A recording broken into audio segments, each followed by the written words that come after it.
좋으신 하나님, 이 새벽 변함없이 주님 전에 나왔습니다.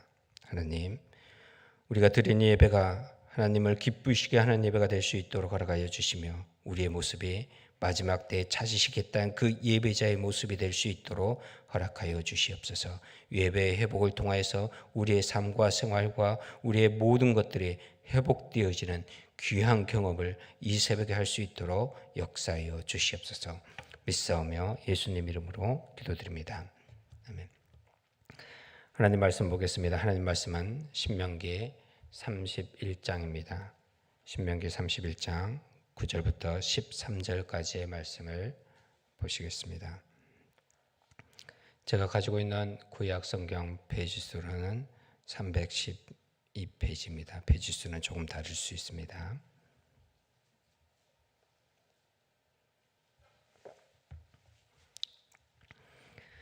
신명기 31장 9절부터 13절까지의 말씀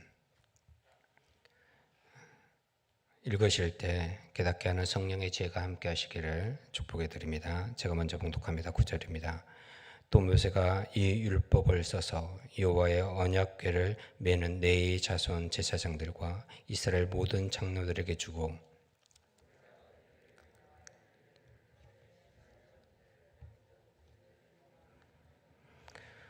온 이스라엘이 내 하나님 여호와 앞 그가 택하신 곳에 모일 때 이 율법을 낭독하여 온 이스라엘에게 듣게 할지니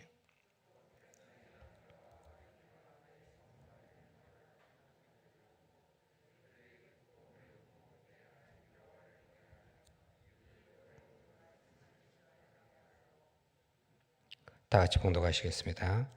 또 너희가 요단을 건너가서 차지할 땅 거주할 동안에 이 말씀을 알지 못하는 그들 자녀에게 듣고 내 하나님 여호와를 경외하기를 배우게 할지니라. 아멘. 오늘 본문의 제목을 가지고 말씀을 지켜 행하라라는 제목으로 말씀을 선포하고자 합니다. 신명기서를 계속 새벽마다 묵상하고 있고 하루하루의 삶 가운데 큐티를 하고 계실 것입니다. 읽으실 때 어떤 느낌이 드십니까? 새벽이라서 지금 아직 잠이 안 깨신 표정들로 좀 무거운 느낌이 들지 않나요? 무거운 느낌. 크게 두 가지로 구분할 수 있습니다. 하나는 복에 관한 이야기입니다. 이렇게 하면 복을 받을 거야. 다른 하나는 어제 정도, 그저께 정도까지 계속 반복되었던 저주에 관한 내용입니다. 이 두 가지는 무엇이 중심이냐면 우리는 읽을 때 복, 좋아, 저주, 부담스러워. 이렇게 하면서 복과 저주에 관한 것이 중심이 되어 있는데 사실은 좀 더 정확히는 그 전에 어떤 내용 또는 그 후에 어떤 내용이 대부분 기록되어 있냐면 지켜 행할 때 너희들이 복 받을 거야 어떨 때? 지켜 행할 때. 너희들이 저주를 받을 거야 어떨 때? 이 말씀을 행하지 않을 때. 뭐가 중심이냐면 말씀이 중심이에요. 그래서 이 신명기가 기록되어진 것은 가나안에 들어가기 전에 모세가 이스라엘 백성들을 향해서 너희들은 가나안 땅에 들어갈 때 이렇게 살아라고 써준 것이 신명기입니다. 오늘 13절까지 읽었는데 14절 이후에 보면 그런 의도의 내용들을 다시 기록하고 있어요.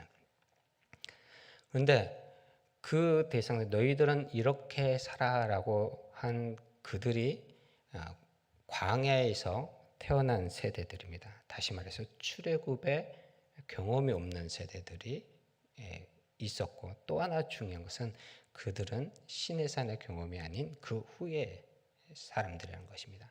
그래서 하나님께서는 의도적으로 우리가 출애굽기를 비교해서 보아서 알지만 반복해서 이야기하는 내용들로 쭉 이루어졌어요. 왜냐하면 이 세대들에게 주어지는 메시지이기 때문에 다시 한번 반복되어진 것입니다.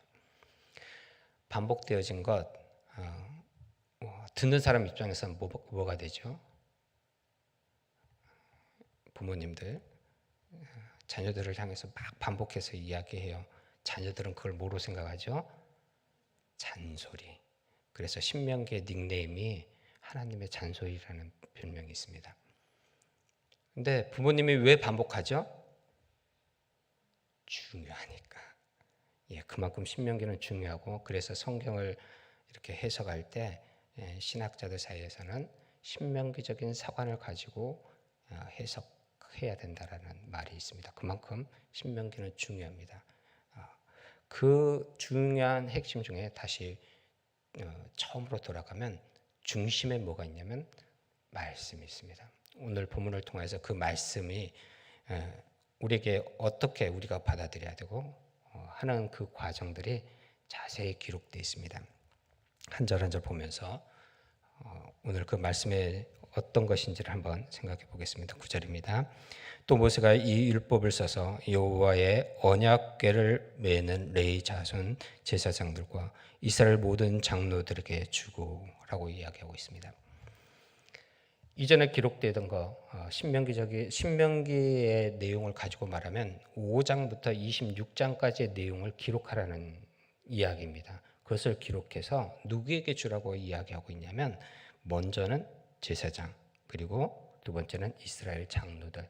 이들은 말씀을 가리키는 중요한 역할을 담당하는, 그리고 말씀을 가리킬 뿐만 아니라 말씀을 가지고 재판을 해야 되는 위치에 있는 사람이 장로였습니다. 제사장들은, 우리는 제사장의 중요한 역할이 제사로 알고 있지만 사실 성경을 자세히 보면 제사장의 가장 중요한 역할은 말씀을 선포하는 역할이었어요.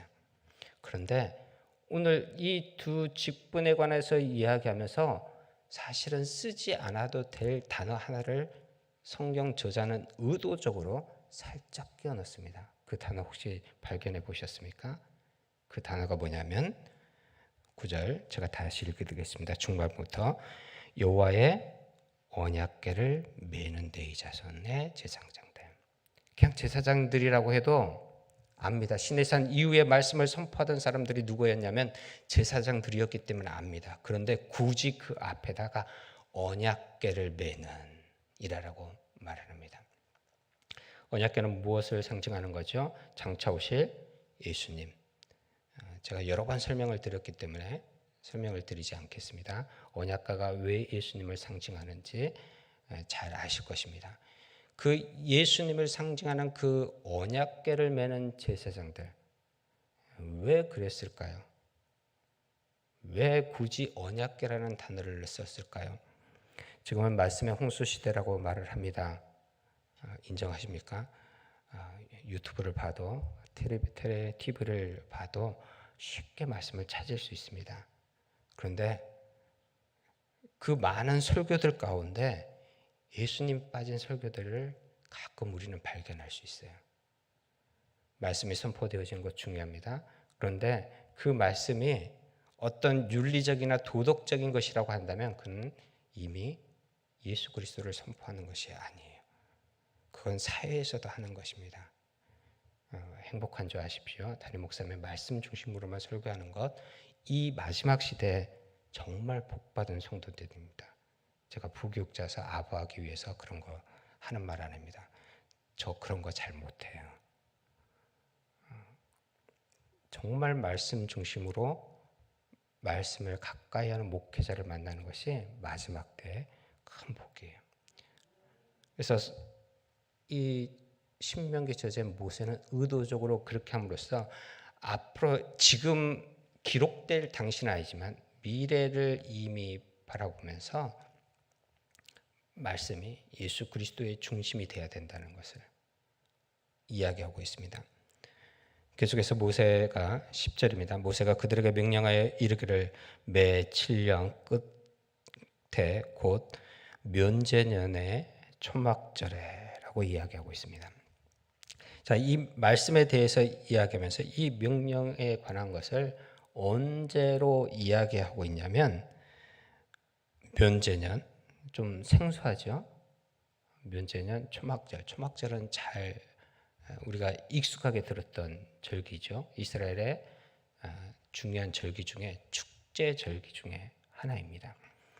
근데 언제 면제년? 면제년은 우리의 귀에 익숙한 단어로 말하면 안식년입니다. 안식년은 7년에 한 번 돌아오는 것이고, 이 한 번 돌아올 때에는 모든 것이 회복되어집니다. 내가 어려움 속에서 내 땅을 팔았거나 아니면 내가 몸을 팔아서 종의 역할로 있거나 하는 것을 다 다시 돌려놓는, 원위치로 돌려놓는 회입니다. 다시 말해서 이 말씀은 우리를 회복하게 하는 놀라운 힘이 있습니다. 그래서 굳이 다를 때 선포해도 되고, 그 사실 다른 때 선포한 것이 현실이었어요. 그럼에도 불구하고 굳이 안식년, 초막절이라 함으로써 우리를 회복하게 하는 말씀의 역할을 강조하면서 그 회복이 우리에게 축제와 같은 역할을 함을 암시적으로 이야기하고 있습니다. 우리가 하나님을 그리고 예수님을 믿을 때, 처음 믿었을 때 그 감격을 기억해 보시기 바랍니다. 그냥 예수 그리스도로만 우리는 기뻐하고 감사했습니다. 인정하십니까? 그런 경험들이 있으시죠? 그런데 신앙생활하면서 점점 그 감격과 그 본질이 퇴색하면서 뭐가 되냐면 나의 문제가 중심이 되어버렸어요. 하나님 이거 해결해 주고 저거 해결해 주고, 물론 그거 중요합니다. 해결되어지는 거. 그런데 그것보다 더 중요한 건 예수 그리스도로 말미암아 기뻐하고 감사하는 것이에요. 나를 죄인에서 하나님의 자녀로 회복시킨 그 한 가지만으로도 기뻐할 수 있어야 되는 것이에요. 그런데 우리는 어느 순간 그 기쁨은 점점 없어지는 것 같고요. 다른 나의 문제, 나의 삶의 어떤 것들이 해결되어지고 그런 것이 중심이 되어버린 그런 모습을 발견합니다. 이 새벽에 그 감격을 회복했으면 좋겠습니다. 예수 그리스도 때문에, 그분 한 분으로 인하여서 내가 구원받았다는 것 때문에 기뻐할 수 있는 그 감격이 회복되어지길 축복해 드립니다. 11절입니다. 같이 한번 읽어보겠습니다. 11절 같이 읽겠습니다. 시작.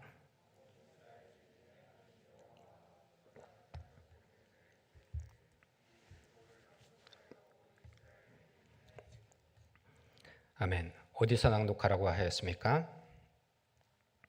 택하신 곳. 현실적으로는 성막문 앞에서 안식년에 대시사장 말씀을 선포하는 모습을 이야기하고 있는 것입니다. 그런데 굳이 하나님께서 왜 택하신 곳이라고 이야기하셨을까요? 이 택하신 곳은 우리에게 중요한 의미를 가지고 있습니다. 지금 시대에 택하신 곳이 어딜까요?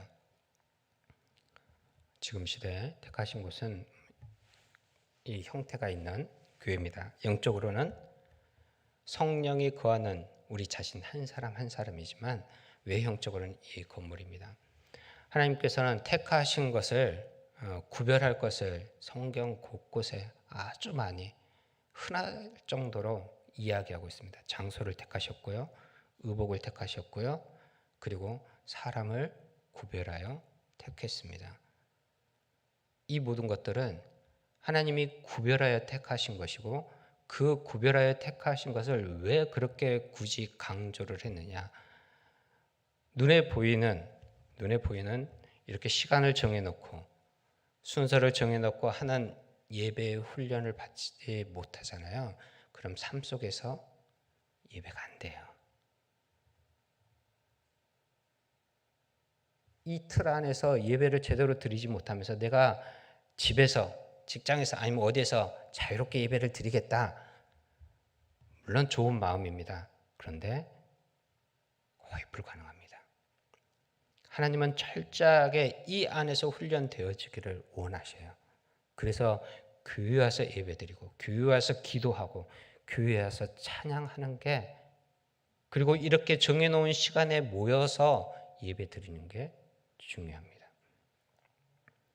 그 훈련이 되어지지 않으면 삶 속에서 훈련이 안 되죠. 예배가 안 되어집니다. 그래서 굳이 하나님께서는 모세를 통해서 이스라엘 백성들에게 말씀을 선포할 때 어디서 하라고 말씀하고 있냐면 택하신 곳, 당시로 성막 안에서. 그런데 성경을 자세히 보시기 바랍니다. 그 위에 성막에서만 하나님이 말씀하셨나요? 성막 외에서도 하나님의 택한 사람들에게 말씀을 하셨어요. 그럼에도 모세를 통해서 그렇게 한 이유는 외형적인 어떤 것에서 훈련되지 않으면 다른 곳에서 할 수 없기 때문입니다. 교회 안에서 훈련 받으시기 바랍니다. 교회 안에서 드리는 예배, 찬양, 기도, 물론 그거 자체가 예배이고 찬양이고 기도입니다. 그런데 개인적으로는 그것이 너무나도 중요한 훈련의 하나라는 것입니다. 그 훈련을 게을리하지 마시기 바랍니다. 코로나로 인해서 온라인으로 예배 드리시는 분들 그리고 현장에서 예배 드리시는 분들 다 중요합니다. 그런데 이제 우리가 좀 결단할 때가 되지 않았나 생각이 되어집니다. 온라인으로 예배 드리는 것 중요할 수 있습니다. 그러나 구별하여 드려진 이 전을 사모할 수 있었으면 좋겠습니다. 무턱대고 나오라는 소리가 아니라 믿음을 가지고 결단할 땐 결단하고 조심할 땐 조심해야 됩니다.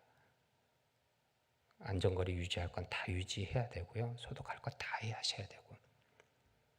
코로나로 인해서 이런 말들을 하시는 분들이 있습니다. 처음에는 그런 이야기 들어보시죠. 하나님께서 중국을 심판하셨네. 그 다음에는 신천지를 심판하셨네. 이런 이야기들 들어보셨죠? 저는 그렇게 생각하지 않습니다. 하나님께서 그 애를 좀 부정적인 말로 치신 것입니다. 좀 긍정적인 말로 하나님께서 교회를 바로 세우려고 흔드신 것입니다. 이게 좀 더 가면 교회 예외가 무너질 것이고요.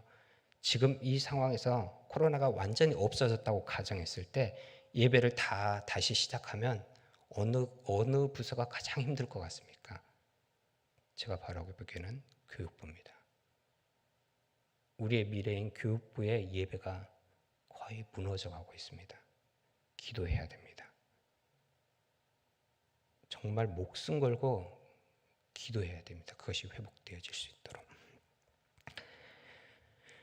12절입니다. 12절 같이 읽겠습니다. 시작. 곧 백성의 남녀와 어린이와 내성의 안에 거류하는 타국인을 모으고 그들에게 듣고 배우고 내가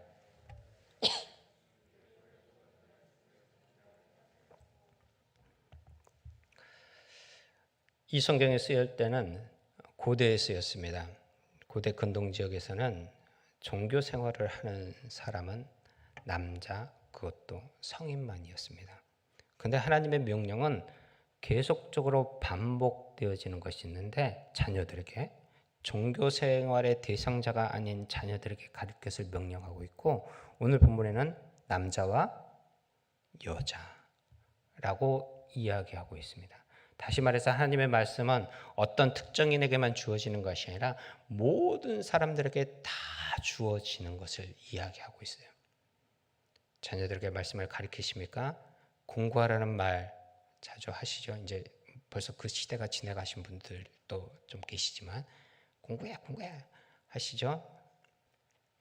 그 말과 야, 너 성경 읽어 하루에 몇 번 정도의 차이가 있습니까?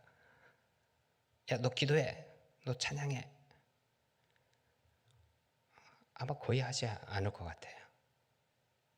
우리 그리스도인들에게는 자녀들에게 신앙을 물려주고 가르쳐야 될 의무가 있습니다. 왜냐하면 오늘 성경에 보면 하나님이 명령하고 계시기 때문에 기도하라고 해야 되고요. 찬양하라고 해야 되고 예배드리라고 해야 됩니다. 그렇게 자녀들을 가르치셔야 됩니다. 근데 거기서 자녀에서 끝나는 것이 아니라 13절을 보면 이렇게 기록되어 있습니다. 또 너희가 요단을 건너가서 차지할 땅에 거주할 동안에 그 말씀을 알지 못하는 그들의 자녀에게 듣고 내 하나님 여호와 경외하기를 배우게 할지니라. 어디에서도요? 이제 앞으로 들어갈 가나안 땅에서 그들에게 하나님을 알지 못하던 그들에게 이방인들까지 말씀은 내가 받았습니다. 그러면 나 받았어. 구원받았어. 구원의 감격을 누릴 수 있어. 끝이 아니라 그 감격을 누구에게 전해야 돼요? 믿지 않는 이들에게. 아직 알지 못하는 그들에게. 이웃사랑 초청잔치입니다. 코로나로 인해서 이게 진짜 초청잔치인지 아닌지 모르게 어제 지나갔습니다. 1년에 한 번 그렇게 하는 것이 아니라 매주가 이웃사랑 초청잔치가 돼야 됩니다. 그 잔치가 목적이 아니라 뭐가 목적이죠? 그들의 영혼을 구원하는 것, 물론 구원의 능력은 우리에게 없습니다. 그러나 우리를 하나님이 도구로 쓰실 줄 믿습니다. 쓰임 받으시기 바랍니다.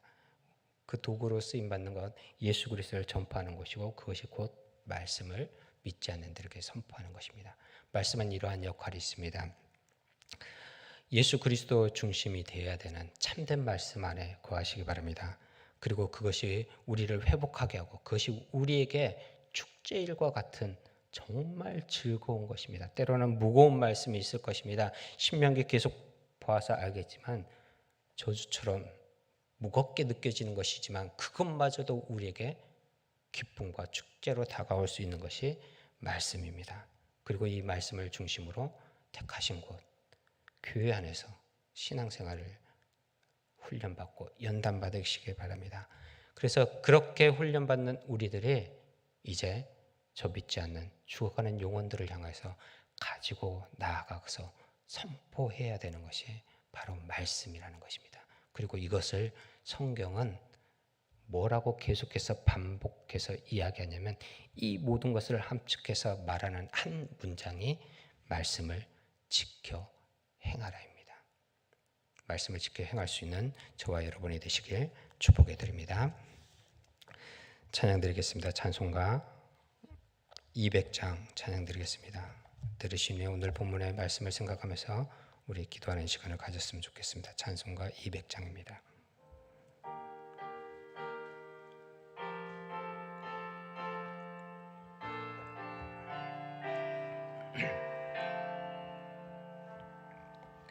달고 오묘한 그 말씀, 생명의 말씀은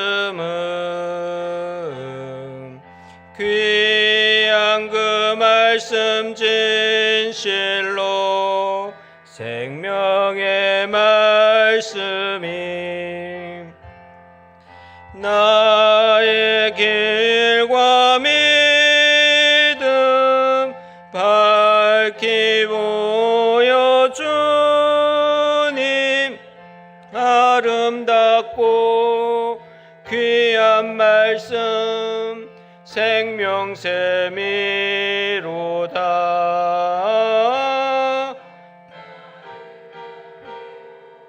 귀한 말씀 생명샘이로다.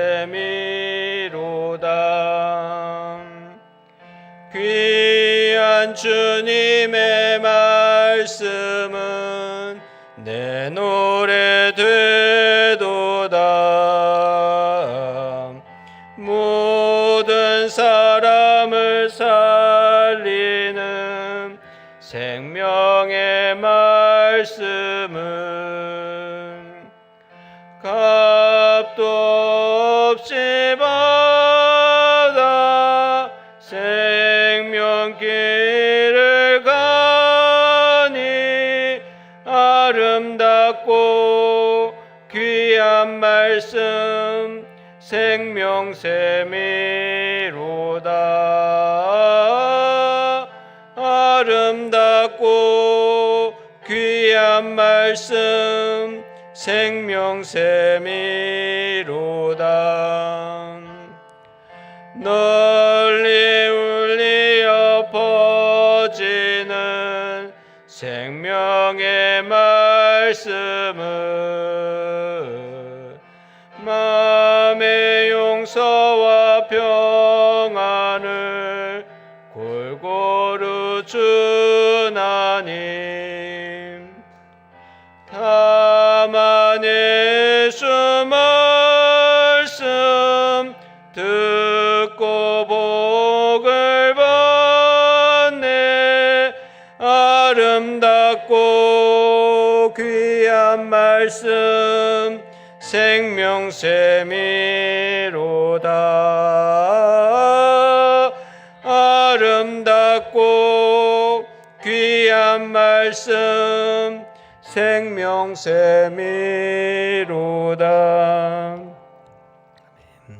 잠깐 두 눈을 감고 묵상했으면 좋겠습니다. 내가 얼마나 말씀을 가까이 하고 있는지, 그리고 나의 삶이 얼마나 말씀 중심의 삶인지, 그리고 그 말씀을 죽어가는 저 세상 영혼들을 향하여서 증거해야 되는데 그것이 나의 의무인데 과연 얼마나 증거하고 있는지 나의 모습만 한번 조용히 돌아보는 시간을 가졌으면 좋겠습니다.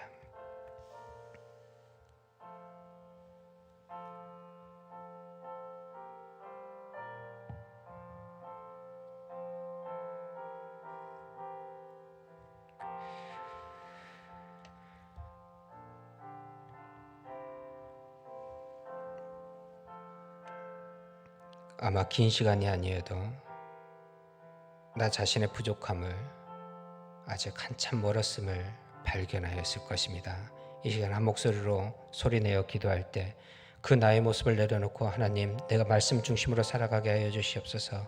하나님, 그 말씀을 증거하게 하여 주시옵소서. 이 시간 한 목소리로 오늘 말씀을 생각하면서 기도하겠습니다. 기도드리겠습니다. 살아계신 하나님 아버지, 참으로 감사드립니다.